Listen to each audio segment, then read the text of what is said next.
All right, so here's a couple Stripe accounts that we've used over the years. I'm actually going to bust one of the biggest myths when it comes to selling new clients, and that's the fact that you need a case study in order to sell high-ticket clients online, and that is completely false. There's so much value in this, and this is what I learned by studying Pixar. And when I got to the end of the call, what the business owner said to me shocked me.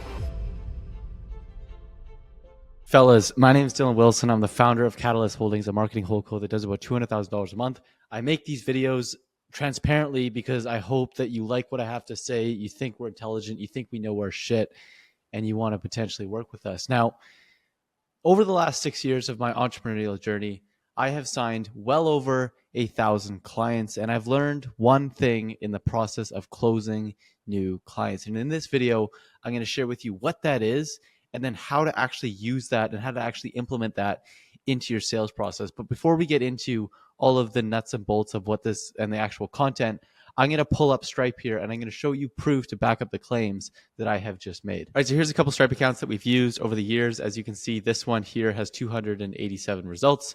If I come to the coaching business that I built last year, you can see if we come down to here, we got 736 results there.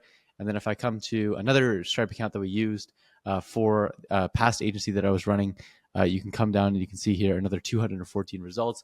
And I'm not even including the other 3 companies that I've built over the last 6 years. So just for proof's sake, we'll use the numbers here, but just know I've built 3 businesses that aren't included in the accounts that I've shown you. Now, before we get into it, I'm actually going to bust one of the biggest myths when it comes to selling new clients. And that's the fact that you need a case study in order to sell high-ticket clients online. And that is completely false. And I actually have a funny story that I want to share with you to prove it. So back when I first started my agency, it was known as Wilson Media. And I essentially, I didn't really know what an agency was. I didn't know what SMMA was. I just knew how to make videos. I knew how to run social media accounts. And I just really didn't want to go to school.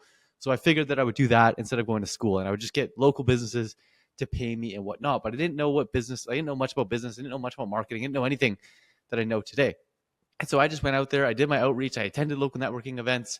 And about 6 months to a year into my business, I had about 50 to 60 clients that I was working with. Now, granted, a lot of that was project based. It's not like I was making 60 grand a month or anything like that. And then I got a new client, and I actually got a client that was a referral. And what this client did is they sold like a hibachi grill. So it was basically like this little barbecue, and they were launching the business on Kickstarter, and they had this goal of raising $30,000. And so when they hired me, I charged them probably way too less and probably not what I should have charged them because I didn't know anything about business. And I got to do their social media. I got to run their ad accounts. And I also got to create video and photo content to help promote this company as we were launching their Kickstarter campaign. And fast forward a couple of weeks when it was time to launch, we launched it. And we had that original goal of making $30,000, but we didn't make the $30,000. And instead, we raised $280,000 for that Kickstarter campaign. That business was a massive success that ended up getting sold and exited into a much bigger private equity firm just a few years ago. And I remember about a week or two after that business got sold, the founder of that business came and picked me up to show me his new Porsche that he just bought with the money from his exit. Now, one of the key things that happened, though, is after that massive success, the founder of that company, who at the time was serving as a little bit of a mentor to me because he was about 40 or 50 and had some business experience, came to me and he said, "Hey, Dylan, I really appreciate the work that you've done. I think we've done an amazing job. And obviously this has been a massive success. I would be happy to let you use our work together as a case study." And I looked at him and I said, "What's a case study?" And he's like, "What do you mean, what's a case study?" Like, I didn't know what a case study was. And he's like, "Oh, well, you basically document the work that we did and you promote it on your own website. So when, you're trying to get new clients, you can show them the success that you've had in the past." And I was like, wow, that's a great idea. So then I packaged up the case study and then I used that to continue growing my business. But the point that I'm making here is that I had already signed like 50 to 60 clients before I even attempted to use a case study in my sales process. So how could I have done that? Like, I was a 19-year-old kid. I didn't have a whole lot of experience. I didn't have a whole lot of expertise, but yet I had signed 50 to 60 clients. And later that year, I was recognized as the top young entrepreneur in my city, under 40 years old, for building my first marketing agency, which was known as Wilson Media. But how did I do that without using a case study? Well, I did it because I understood the power of selling myself through telling stories. And when I launched my second gym agency and I had this new offer, which was $5,000 up front plus $100 per show, and I sold it to local gyms. I remember I was sitting there in this co-working space and I had this call booked with a gym owner that I was, potentially going to sell and potentially work with. And I remember right as the call was about to start, my Wi-Fi cut out and there was a Wi-Fi outage and I was like, shit. So I like scrambled into this phone booth and I had to text the guy and I was like, hey, my Wi-Fi is down. Can we do a phone call? And I'm like, good God, like what are the odds of me selling this guy over the phone? Right. Well, I ended up taking that sales call over the phone and I wasn't able to show any work that I did. I wasn't able to show any case studies that I had. And instead, all I could use was the words out of my mouth and the stories that I could tell. And I sat in this phone booth for 45 minutes, crunched over. My back was beginning to hurt. And all I was doing was just simply telling my story. I told them, who I was, my ambitions for my business, my long-term goals, where I'm trying to take this. I told them how I came up with this business idea, how I developed my company, how I developed the marketing strategy. And when I got to the end of the call, what the business owner said to me shocked me. And it forever cemented the power of telling your story. And what he said to me is like, hey, Dylan, you have completely blown away and I'm inspired just by speaking to you. Now, I don't know if you want to work with us, but if you do, we would love the opportunity to work with you. And I remember as those words were coming out of his mouth, my jaw just dropped and I was like, oh my God, I have just developed a cheat code.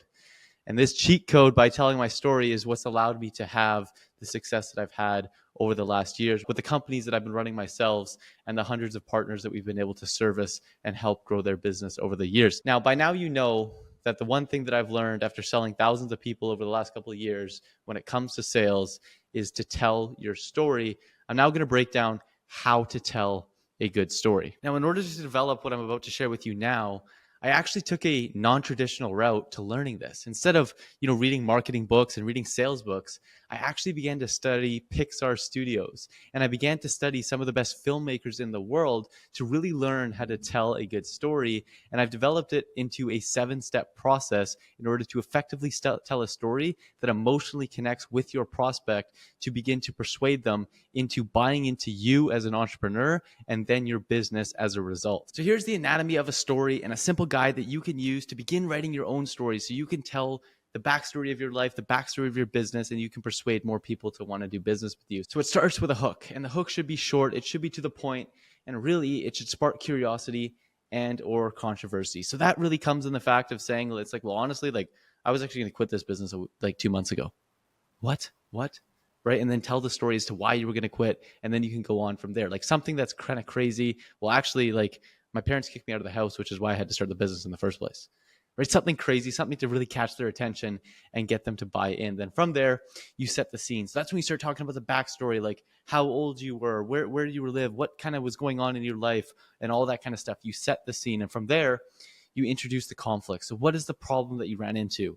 You weren't able to get results for your clients. You didn't have any money to be able to pay rent. Whatever problem, like you set the stakes. And then from there, you begin to add suspense and you begin to make the story more dramatic. So you describe the problem and you also increase the stakes because when you're telling a good story, it should result in a life or death situation. Like the closer that you can make the story to be a life or death situation, the more powerful the story is going to be.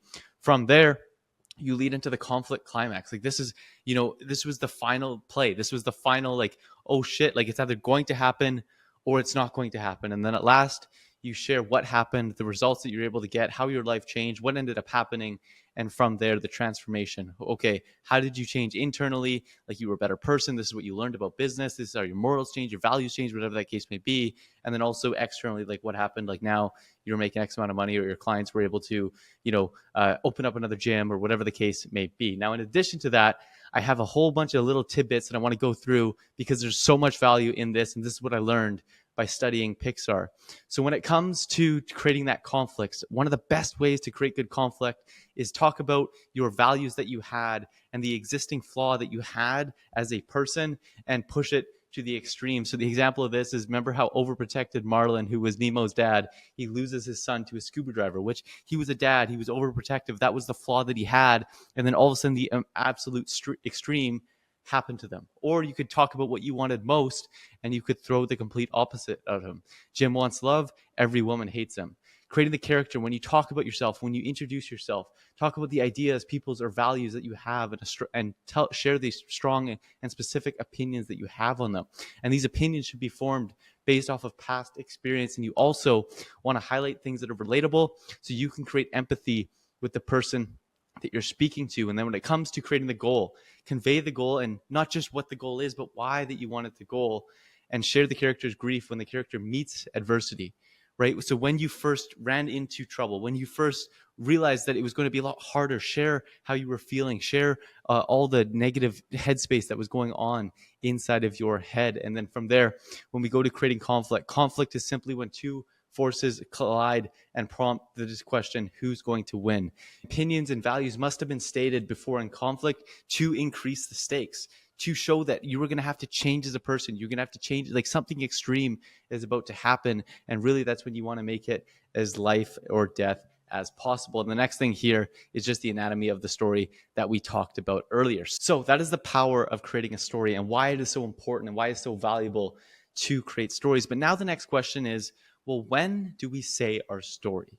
Because we don't want to just jump on and just immediately start talking about our story, because the prospects are going to think that you're full of yourself, you have a big ego, and nobody wants to listen to somebody who just likes to talk about themselves, right? So when it comes to creating your story, it's very important to do it naturally. And what you're going to be doing is you're going to be looking for opportunities to inject your story after the prospect says something to you that is relatable. So let's say, for example, you're in the discovery phase of a sales call and you ask them, well, why did you actually want to start this business? And they go in and they tell you the why as to why they want to start their business. Oh, well, no way. That's actually kind of similar to the reason I started this too. And then you can go in with your story. Or maybe you're getting into the part where this prospect is talking about the struggles that they've had as an entrepreneur. And you're like, no way, I actually struggle with the exact same thing. And then you go in and you begin to tell your story. So when it comes to actually injecting the story, you want to make sure that you're doing it naturally, because otherwise the prospect is going to think that you're just somebody with a big ego and likes to talk about yourself, which is what you don't want. So that right there is the absolute number one thing that I have learned after working with well over 1,000 clients in the last 6 or 7 years that I have been an entrepreneur. And now that you know a little bit about my story, I have an offer for you. I have an offer to work with you to help you scale your company. It doesn't matter what business that you're in, except I specialize in agencies and B2B businesses. I have an offer to give you a lot of the systems that I'm using inside of my agency, so you can just copy paste it, along with pretty much everything that I've learned on how to scale a business in a course and training format. And I don't want $1 for you. I actually don't want $1 from you until you've already used everything that I know and all of my agencies and my systems to begin making money yourself. And I'm able to do this inside of the 12 months to $1 million challenge, which is a 4-step process to scale your business to $83,333 per month, starting now in the next 12 months. If you want access to that, you can apply to click below. It's 100% free. There's no credit cards, there's no BS, anything like that. But it is application only, meaning that there is a little application form that you have to fill out, and we'll only accept you into the community if we deem you as somebody who is qualified, who is legit, who is serious, and who is genuinely ready to take their life to the next level. And we only do that to make sure that the group stays of high quality. So other than that, I appreciate the hell out of you for taking the time to watch this video. I hope you got 10x the value in comparison to the time that you invested watching the video. And I wish you the absolute best luck with your business, and I hope to see you in the next video.